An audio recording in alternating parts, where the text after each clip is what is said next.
Okay, now we are going to cover widgets. This is one of the more prominent things that most blog owners like to use and like to customize about their theme is what is displayed in their sidebar. Their sidebar is the little bar along the side that basically shows useful information that should or need to be accessed from any part of any page inside of your site. So different themes are going to have any number of sidebars available. Some will have one, some will have two, some will have as many as 14.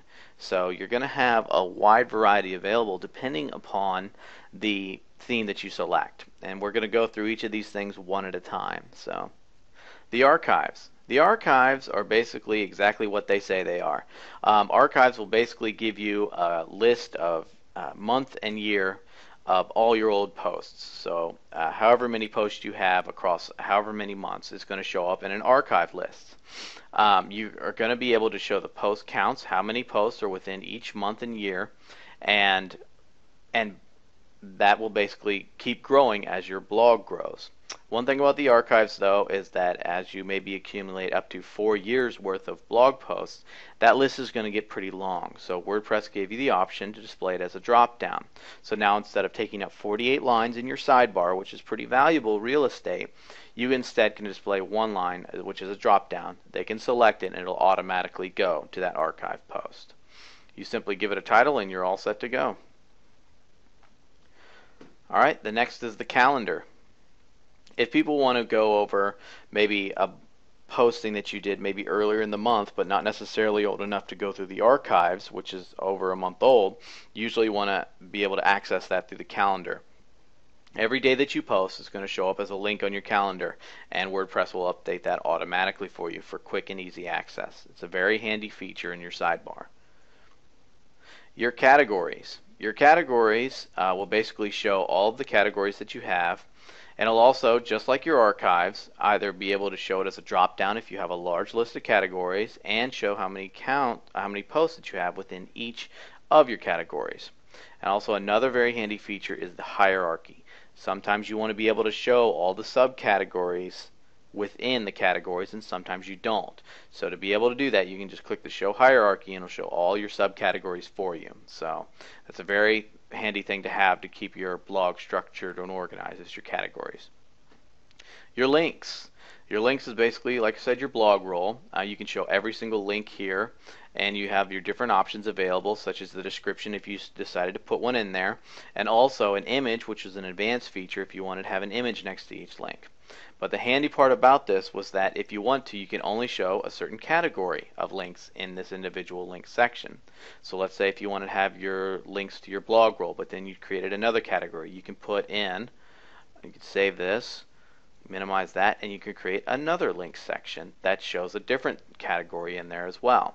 So it's very handy to have.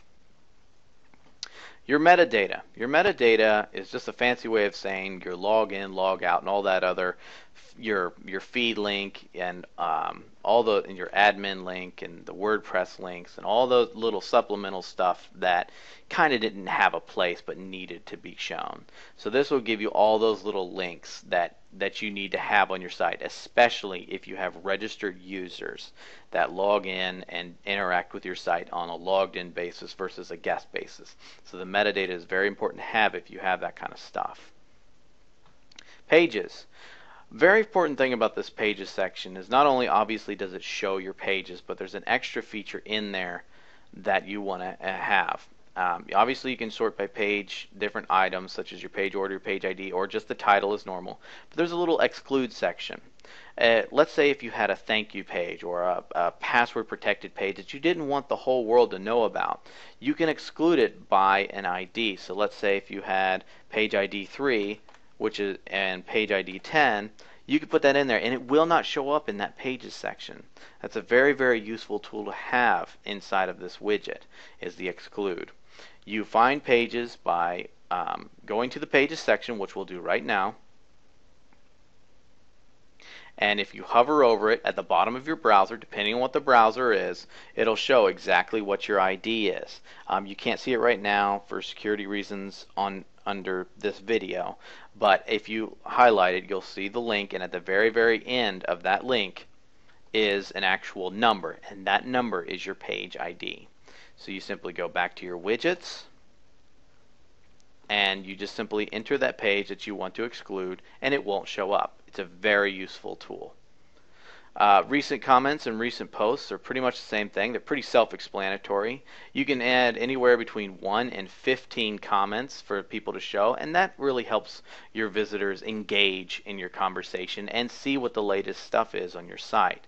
So recent comments and recent posts are actually pretty good to put into your sidebar for quick access. The tag cloud, just like I spoke of earlier, will just display your clouds in just a very hodgepodge and mashed together way of the different tags you have on your site, with the one exception. If anybody's ever seen a tag cloud before, they obviously know what I'm talking about. The more of a single word that you add as a tag inside of all of your posts, the more prominent it will be in your tag cloud. Basically, this gives users a quick access to some of the most frequently discussed about topics on your blog, and it displays them all in link form, and whenever they click on that individual keyword, it will automatically take them to a page that shows every post that pertains to that tag. So it's actually pretty handy to use if you want people quick access to common topics that are spread across multiple categories or spread across your blog.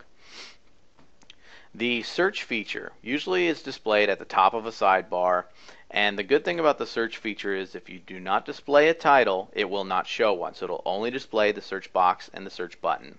So it's actually a little tidbit there that not many people know about. So if you want a quick search on your sidebar to be able to search your entire site, you just simply add it to your sidebar. Alright, and the RSS feed. This is a very powerful tool that you can use inside of your sidebar. The RSS feed will basically allow you to enter any RSS feed URL, not just ones from your blog or your site, but any one that you can find on the internet. So if you have a blog that you enjoy reading, you talk about all the time, you can maybe put their feed in there. Or maybe if you have a certain feed from, let's say, a Google search or something along those lines, you can put that feed into here and it will display the posts in your sidebar and the little feed items for your visitors and your guests and your registered users to get quick access to. So it's a very valuable tool to use if, let's say, that you have frequently updating content from different areas of the net that you don't want to necessarily do all yourself. A good RSS feed in your sidebar will take care of that for you. And I saved one of the most commonly used, widely flexible, and one of the best widgets in the entire arsenal of widgets you have with WordPress for last. And that is your text. And this is basically a free-for-all, do anything you want, arbitrary text or HTML section. If you want to add a simple welcome comment, if you wanted to add latest news here, if you wanted to add AdSense code, if you wanted to add an opt-in code from, let's say, an autoresponder, you can add anything you want into this text box. We'll also go over things such as shortcodes later, but you can even add things along those lines as well. You can add just about anything into this text box and have it displayed upon your sidebar. It's a very, very, very powerful tool that's available because of how flexible it is. So, a couple other quick things I wanted to go over real quick is that you can add multiple of the same thing inside of your sidebar. Let's say if I had 3 different text things that I wanted to add, I can add them all into the same sidebar, which is a very handy tool. Also, let's say if you're working on something, let's say such as text or something along those lines, and you wanted to continue working on it, but you didn't want to necessarily show it on your sidebar just yet, you can keep it in the inactive widgets section. That will still save all the data that's inside of it, but it will not display it on your sidebar. So it's actually a pretty useful tool to have. And anytime you ever want to get rid of something in your sidebar, just simply drag it out and it'll go away.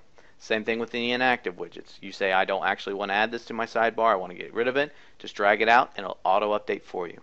You can also reorder your sidebar by simply dragging and dropping.